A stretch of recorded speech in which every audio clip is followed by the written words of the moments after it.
Well, hello everyone. It is again my pleasure and honor to be here in Canada, and thank you for having me here. Thank you, Stefano, for giving us a nice, very good overview on the status in Italy and the EU. We haven't talked about our presentations before, so actually you already have seen some slides that I skipped in my presentation, so perfect. What we will talk about are trends and a lot of data, a lot of numbers. And why? Because those numbers are highly important to every successful industry. And talking about trends, there is one stable trend that I'm identifying here already. Again, this year, there is a good ratio of women, good-looking women, attending this convention. Thank God. I still remember times that we have conferences on hemp with 40 to 50 participants and not one single girl or woman at the whole place. So thanks, lady, for joining the hemp industry.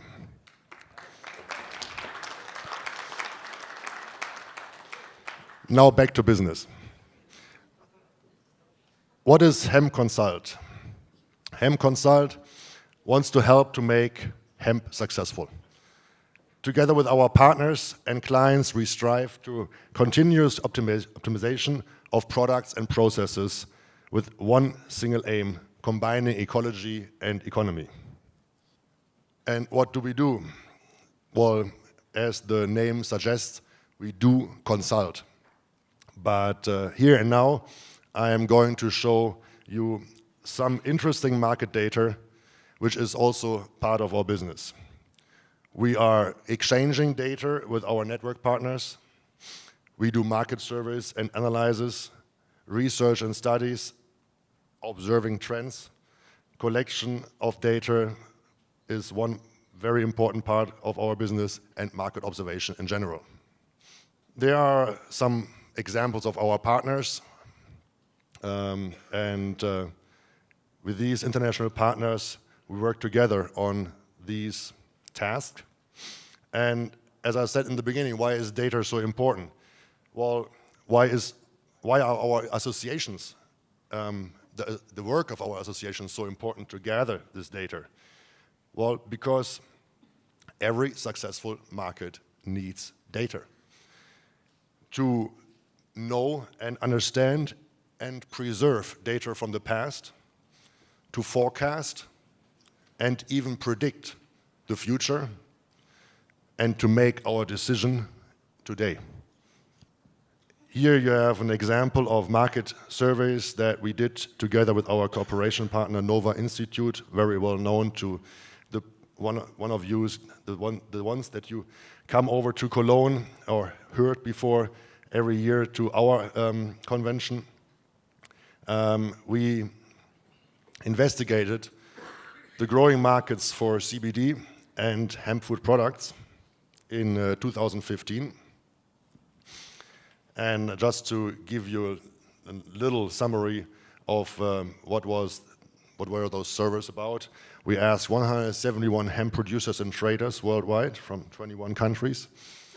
And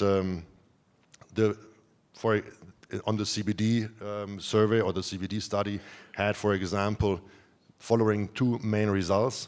The main strength of the market is the growth or the potential growth rate, and the main weakness of the market is the status of legislation. Well, the same survey was done for hemp food, and the main statements were, first of all, we found out the four most important products: the hemp seed, whole or hulled, seed oil, protein powder from hemp, and hemp flour. But again, main weakness, who guesses? Government legislation. And from what I heard and read yesterday and this morning, we will get back to this topic tomorrow noon. Well, legislation and/or the lack of it, and knowledge on the levels of local bodies and authorities and or the lack of it are very important issues that we have to cope with in Europe, the same as you have the problem here right now. What we try to support is the work of the European Industrial Hemp Association in the last year and 2016, also working together very, very tightly with Nova Institute and other companies in the business. These are just examples on different studies, topic papers, theme papers, position papers, and you can see a list of those here, which have now listed from 2015 when we did the first bigger scientifically sound guidelines for THC in Europe. And now we have added on safety and side effects on CBD. It's already out there. The CBD position paper was sent out 2 weeks ago. There will be a THC food position paper very soon. We did a nice summary on the uncertainty factors, because as the ones of you that were here last year remember, I was talking about uncertainty factors there already. The difference of the markets in here in North America and Europe is basically in the US, everything is legal, what is not illegal. In Germany or in Europe, everything that is not on the list is illegal. Yeah? So we always have to prove that the product is safe, the end consumer product is safe when you consume it, and that's why we need those uncertainty factors. And to give you an example, right now our authorities consider THC with an uncertainty factor of 30 to 100 compared to poppy seeds and the opiums in there with an uncertainty factor of 3.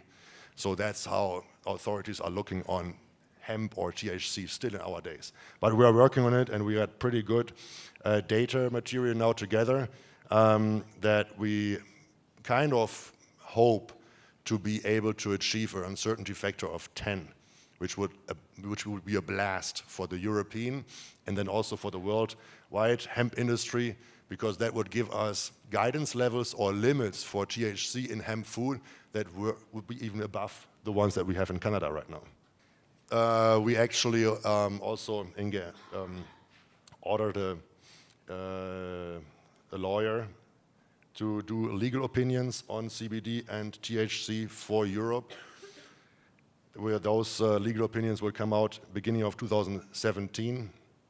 And also we will do an update on our scientifically sound guidelines for THC in food in the beginning of 2017. Hemp Consult, and of course with the partners, my other company, Hempro International, and my fellows here in Canada, we did also some nice research and study, and we were happy and very proud to be also one of the sponsors of that study, together with the University of Manitoba. This is just also one example of our work on international level.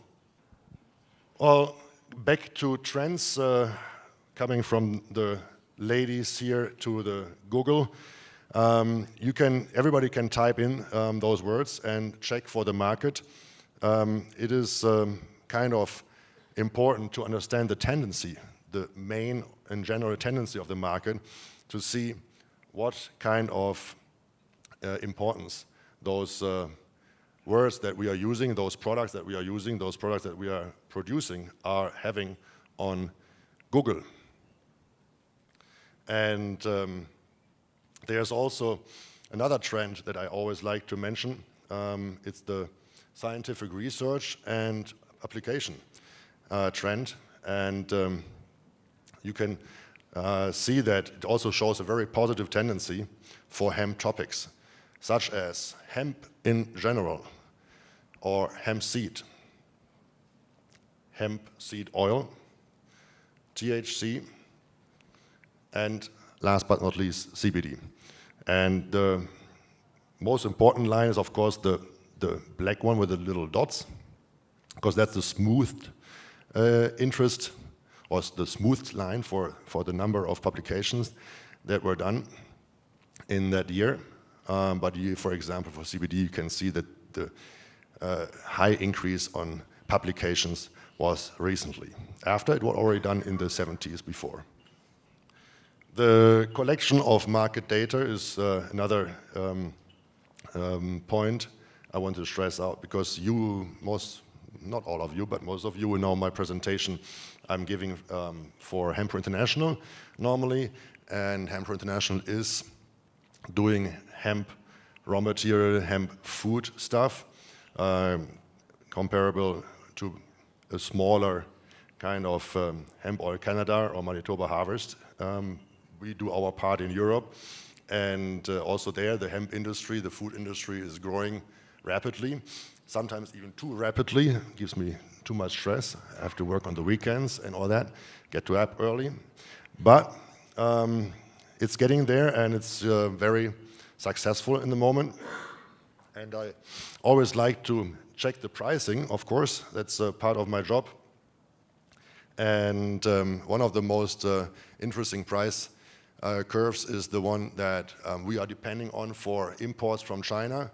The prices you see here are for organic seeds or conventional seeds with a 99.5% purity, FCA loaded in Rotterdam for bringing it to our customers or to our production facilities.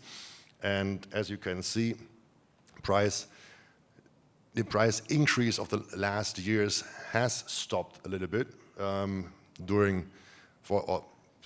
because of the last harvest.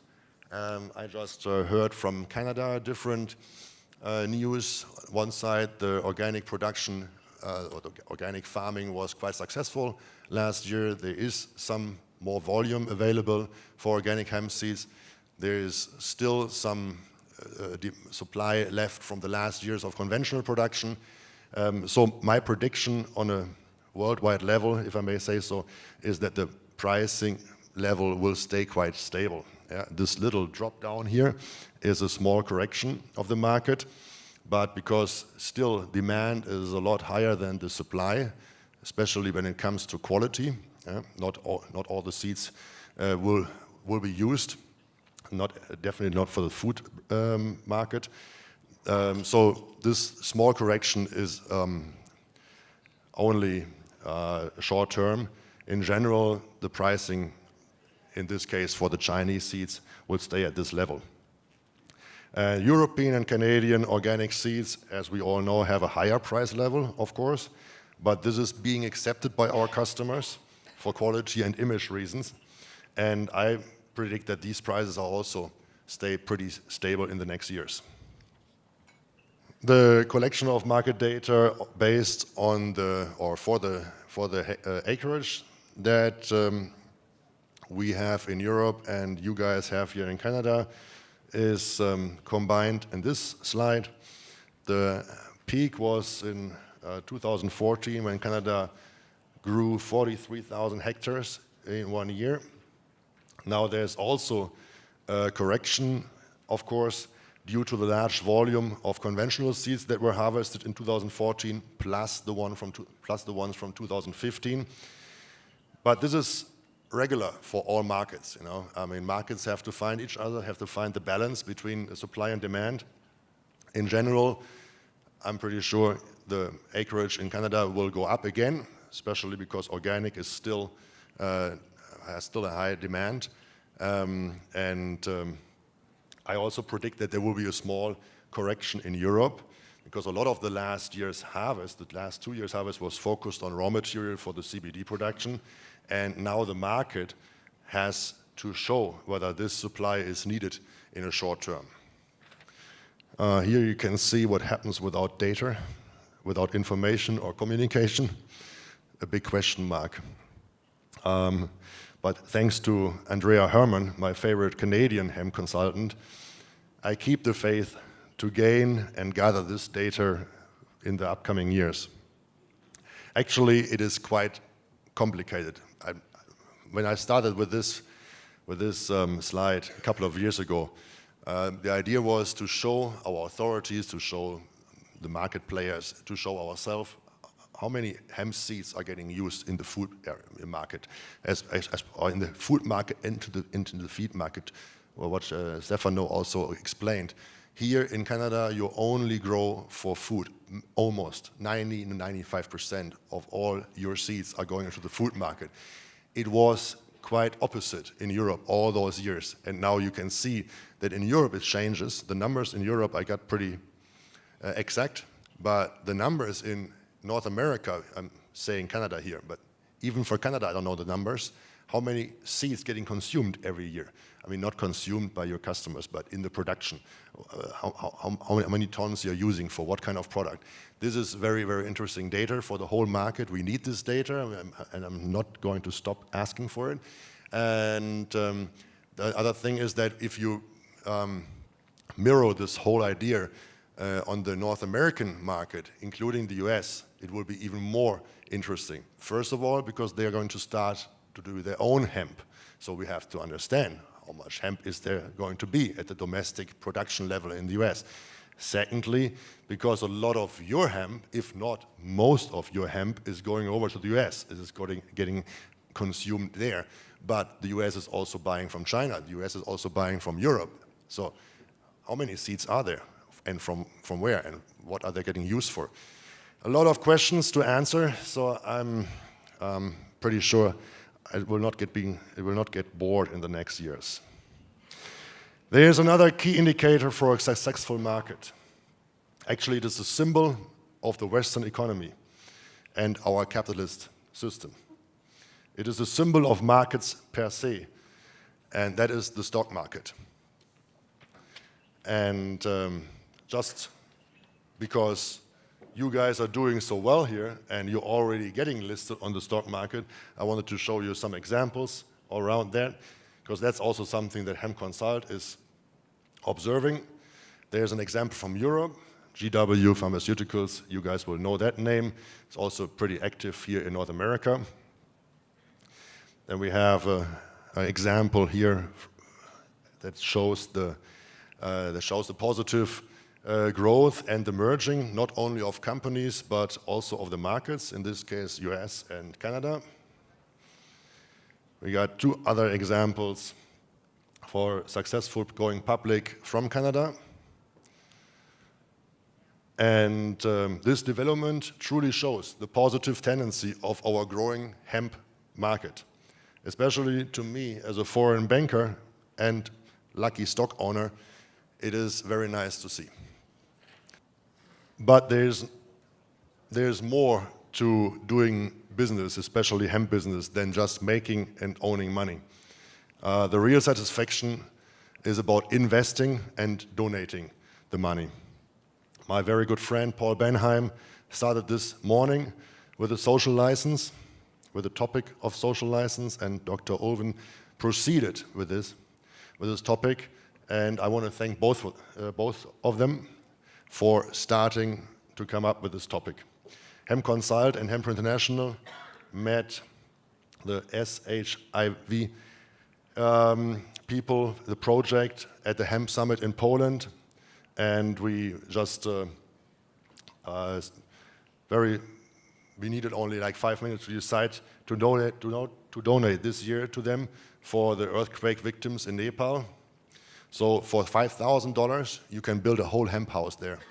And I love this idea. So please, everybody here in this room, keep this project in mind. Christmas is coming up very soon. As a member of the board of the European Industrial Hemp Association, it is of course also my pleasure to invite you to our next international conference. And very important, it will be in 2017. It will be on the 7th to the 8th of June, but it will be at a different place. For those that have been there for the last years, Sean, listen to me. Write it down. For those who have been there the last years, please note, don't take the same train, don't take the same hotel. It will change. It will be in Cologne, in the city of Cologne this time, very close to the other place. So more fun in the evening, huh? All right. Thanks for that, and thank you for your attention.